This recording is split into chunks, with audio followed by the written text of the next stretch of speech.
In times like these, you need a Savior.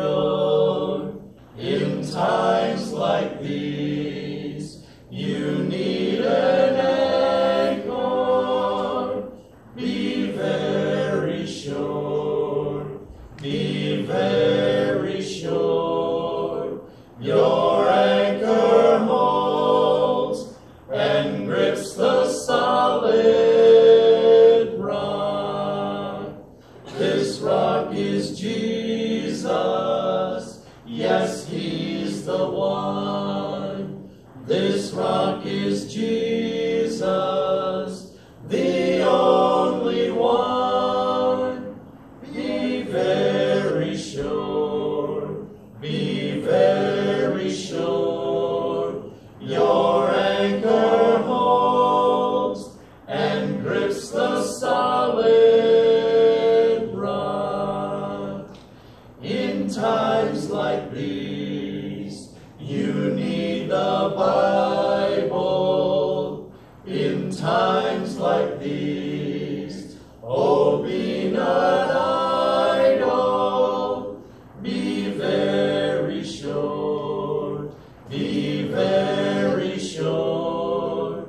Your anchor holds and grips the solid rock.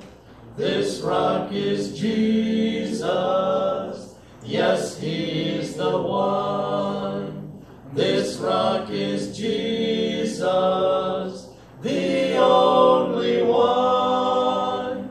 Be very sure, be very sure. Your anchor holds and grips the solid rock. In times like these, I have a Savior. In times like these, I have an anchor. I'm very sure, I'm very sure. My anchor holds and grips the solid rock. This rock is Jesus. Yes, He's the one. This rock is Jesus, the only one. I'm very sure, I'm very sure. My anchor holds and grips the solid rock.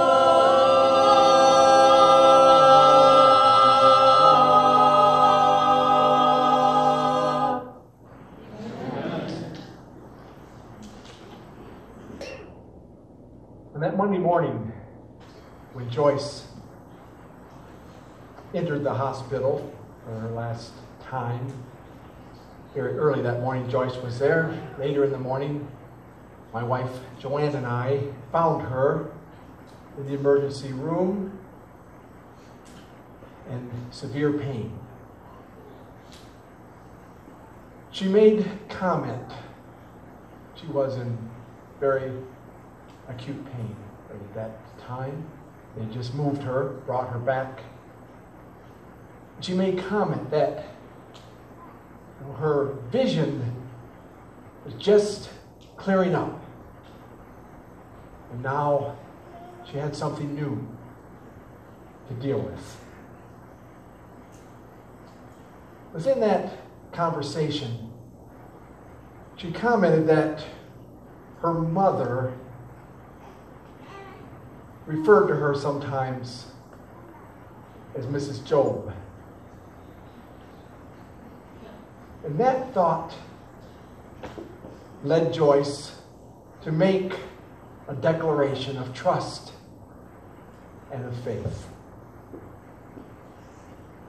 In the book of Job, the 6th chapter, the 10th verse, as translated by the New American Standard Bible, the real Job maybe I should say the original Job, declares, "But it is still my consolation, and I rejoice in unsparing pain, that I have not denied the words of the Holy One." In the midst of all his pain, all his loss, all his grief, Job is consoled. Indeed, more than consoled, he says he rejoices that he did not deny the words of the Holy One, the words of God. On that Monday morning, in the midst of her pain, Joyce did not deny, as it were, the words of the Holy One. She did not question the goodness of God or his love for her. Indeed, she expressed a simple and yet strong faith. It was an inspiring example. Again, I'm reminded of the words of Job when he said, "Though he slay me, yet will I trust him."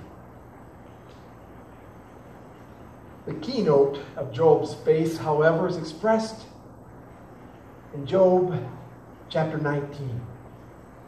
The confidence that is expressed here is an assurance that Joyce shared. Job declared, "For I know that my Redeemer lives, and he shall stand at last on the earth. And after my skin is destroyed, this I know, that in my flesh, that is in my resurrected body, I shall see God, whom I shall see for myself, and my eyes shall behold, and not another."